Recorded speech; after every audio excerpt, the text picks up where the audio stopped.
한강 유역에 위치한 사통팔달의 교통의 요지로 유명한 경기도 남양주시. 이번 탐방은 다산 정약용 선생의 생애와 업적, 그리고 조선 후기 실학자들의 삶과 실사구시의 정시를 배우는 시간입니다.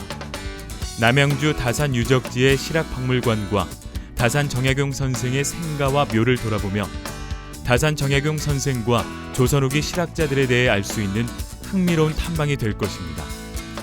실학자들의 실학정신과 흥미로운 볼거리로 가득한 다산 유적지를 현 한국음악사 박사 김세종 선생님과 즐겁게 출발해볼까요? 남양주에서 실학자와 시대를 초월한 만남을 시작합니다.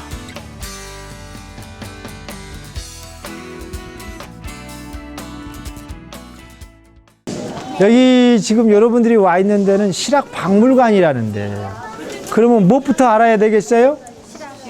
실학 플러스 박물관이라는 것부터 알아야 되겠죠. 그래서 여기 있잖아요. 여기 실학박물관이라고.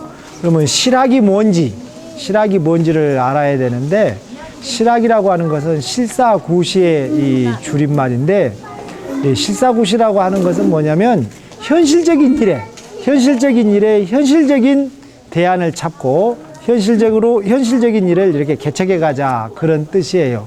그래서 이 다산 선생님은 실학을 집대성하신 분이에요. 그래서 다산 선생님을 중심으로 해서 여기 이제 그 실학박물관에 여러 저서나 저술이나 또 그 당시에 실학적 사고관을 엿볼 수 있는 자료들이 많이 전시돼 있어요. 근데 여기에는 다산 선생님만 관련된 자료만 있는 것이 아니고, 우리 실학자라고 하는 그 선생님들은 다양하게 많죠. 다양한 선생님들의 그 자료들이 쭉 많이 있어요.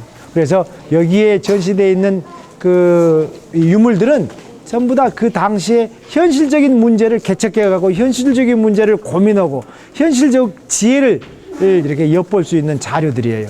실학이라고 하는 것이 어떻게 형성이 돼, 이런 실학의 의식을 갖는, 현실적인 문제를 고민하고 현실적인 문제의 대안을 찾고, 왜 우리 국민은 이렇게, 백성은 어렵고 이 백성이 극복해 갈 방향은 무엇이고, 이런 것을 찾는 그 의식을 갖는 그런 학문적 그 의식이 어떻게 해서 싹 텄는가, 이렇게 쭉 보고요. 그 다음에 이제 그런 의식들이 그 사상에 따라서 경세치용, 이용후생, 실사구시, 조선화 이런 쪽으로 해가지고 어떤 그 현실적인 문제를 개척해 가자는 사상과 철학과 그 생각들이 어떻게 정리됐는가. 그래서 이 전시실이 있고요. 3전시실은 이제 천문과 지리. 예전에 그 실학자들은 천문학과 지리를 상당히 이렇게 중요시했어요. 그래서 우리가 상천문 하달지리라고, 위로는 하늘이 있고 아래로는 땅이 있죠. 그래서 하늘의 이치와 땅의 이치를 꿰뚫어야만이 이 먹고 살고 우리가 이렇게 현실적으로 부국광병을 하고 넉넉하게 사는데, 하늘과 땅의 이치를 알아야 된다는 개념이 강하셨어요.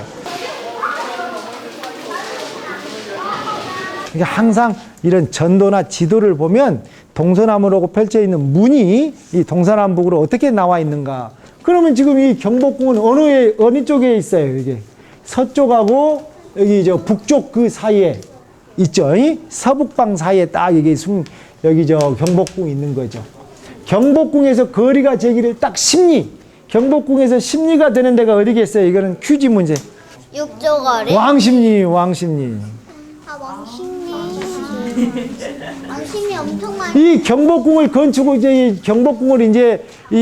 개경에 있는 이제 그 궁궐을 한양으로 천도해가지고 궁궐을 질락해가지고, 하륜하고 무학대사가 이제 이 서울에 궁궐을 건축하려고 이제 이 산세를 봐서 북한산에 올라가서 산세를 보고 이 궁궐 터를 이렇게 닦았대요.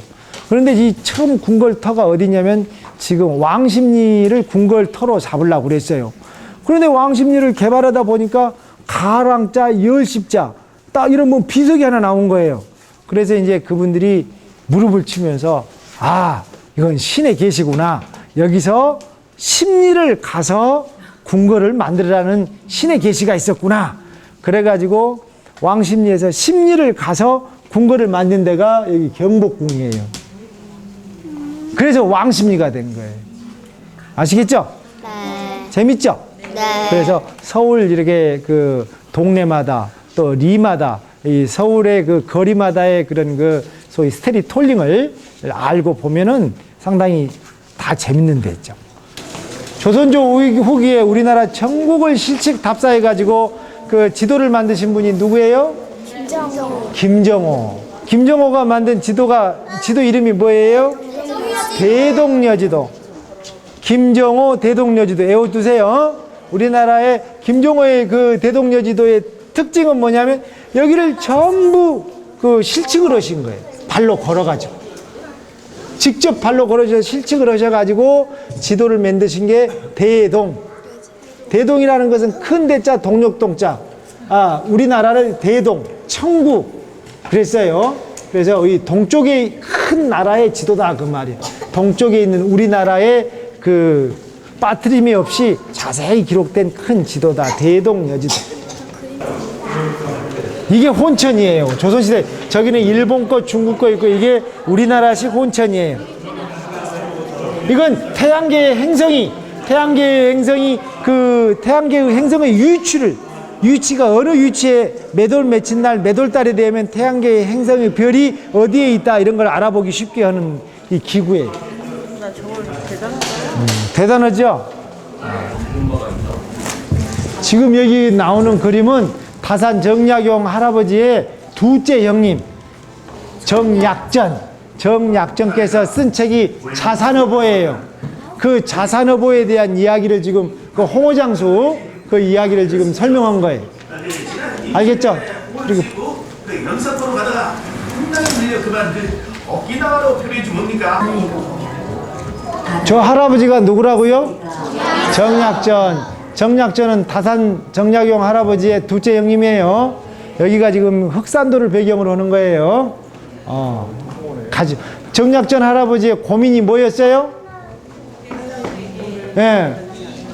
백성의 이익을 되찾아주고 백성을 윤택하게 잘 먹고 잘 살게 해야 되고, 그런데 이 애국 서양 문물이 이렇게 우리나라를 향해서 밀려오고 있었는데 우리나라 조정은 그걸 알았어요? 몰랐어요? 눈을 감고 그에 대한 대책을 세우지 않았죠. 그거를 이렇게 뒷짐지고 고민하고 걱정하신 거예요. 그 내용이었어요. 서유구.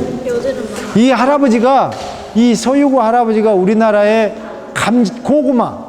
고구마 심는 법을 그 연구를 하신 분이야.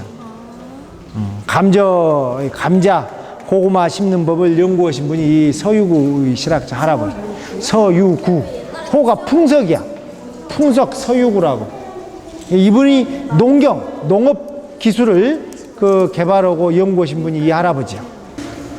조선조 후기는 서양의 문물이 우리나라에 점점 이제 들어오는 시기였으니까 서양의 문물이 들어오게 되면 어떻게 됐어요? 우리 국민들의 생활 양식이라든가 이 풍속이 바뀌게 됐죠. 그래서 이 지금 실은 이제 서양의 학문이 들어오고 서양의 물건이 들어오고 막 서양의 사상이 들어오고 철학이 들어오면서 조선조 우리 사회의 그 변화를 쭉 전시해 놓은 여기가 전시관이에요. 여러분들은 이 시력이 나쁘면은 지금 안경 쓸지도 몰랐잖아요. 그죠? 이 안경이 이제 청나라를 통해서 우리나라에 들어오면서 이 시력이 나면 오봉렌지, 볼록렌지 막 이렇게 해가지고 이제 안경을 쓰는 기술이 들어오고, 그래서 이렇게 그 우리 조선조 사회의 이제 변화를 여기 쭉 전시해 놓은 거예요. 그런 걸 한번 머리에 염두에 두면서 제일로 먼저 복식의 변화가 뭐였어요? 전부 따고 다니는 거를 어떻게 했어요? 일제 이제 우리가 그 단발령 이후에 다 잘라버렸잖아요. 일제시대 때 그렇게 변화를 가져온 거예요. 한복만 입었던 옷을 무슨 옷을 입었어요? 양복을 입었죠. 선생님 보여주고 싶은 게 바로 이 배다리예요. 이 배다리. 이 배다리는 1789년에 정조 13년에 정조가 아버지를 저 서울 시립대학교의 그 배봉산에서 이제 모셔져 있던 아버지를 수원 화성으로 이장을 하고, 정조의 아버지 사도세자와 해경공홍 씨 어머니는 동갑이에요, 나이가. 그래서 이제 아버지 이장을 하고 어머니의 아버지 돌아가신 어머니와 돌아가신 아버지와 살아있는 어머니의 회갑을 수원 화성에서 치러드리기 위해서 그때는 한강 다리가 없었잖아요. 그래서 이 한강 다리를 만드는데 다산 정약용 선생님께서 이 지혜를 오전에 배웠던 지혜를 짜가지고 만든 게 이런 배다리였어요. 한강을 다리로 놨어요. 그러니까 이 배를 이 큰 배, 적은 배 이렇게 이 배를 묶어가지고 그 위에다가 판을 깔고 이 다리를 만들어가지고 저기 정조께서 어머니 해갑을 치러드리기 위해서 수원으로 갔던 그런 다리예요. 그래서 이 또 다산 정약용 선생의 지혜가 살펴지는 곳이 수원 화성도 있지만 정조가 이 정조의 그런 수원 화성 행차에 지혜를 또 짰던 이 배다리도 우리가 다산 선생의 그런 생각과 지혜 속에서 나타나는 아주 그 유물로서 잊으면 안 돼요. 다산 선생님께도 우리가 여러분들 다산 할아버지 그 삶과 사상과 그 할아버지를 만나러 왔잖아요. 좀 덥더라도 여기에 일렬로 서서 할아버지한테 인사부터 하고 공부해요. 우리 다산 선생님께 인사를 올리겠습니다.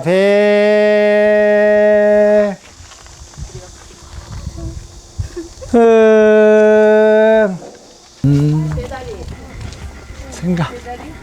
다산 선생님의 이 텐마루 생가에 앉아보니까 여러분들 조선시대 때 그 양반가의 그런 집 분위기 같죠? 그래서 항상 조선시대 때의 그런 그 양반가의 그 집은 이 밖에 있는 사랑채가 있고요. 여기는 이제 안채예요. 그래서 항상 사랑채와 바깥채로 이렇게 사랑채와 안채로 구분을 해가지고 생활을 하셨어요.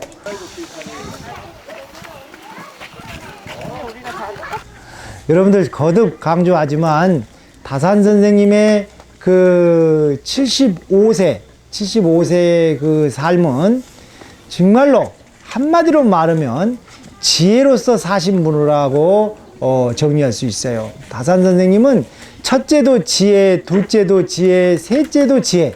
그 지혜를 발휘하는 대상은 누구냐면 항상 백성이라고 하는 그 삶을 위해서 지혜를 펴신 분이에요. 그래서 이 다산 정약용 선생님은 그 조선조의 많은 학자들 중에서 다시 한 분만 살아오셨으면 하는 그 염원이 있다면 누구겠느냐고 손꼽으면 우리 국민들 대다수가 다산 정약용이라고 선정을 했다고 그래요. 그만큼 다산 정약용 선생님의 그 삶에서 느껴주는 그런 리더십이 이 지금 사회에 절실히 요구된다, 그렇게 이해할 수가 있겠죠. 이제 다산 선생님과 함께한 시간은 저와 함께한 시간은 여기서 마무리하고요.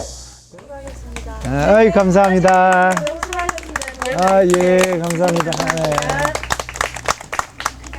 저는 오늘 했던 프로그램 중 다산 정약용 선생님 생가에서 했던 보물찾기 프로그램 덕분에 농로를 알게 되어 뿌듯하였습니다.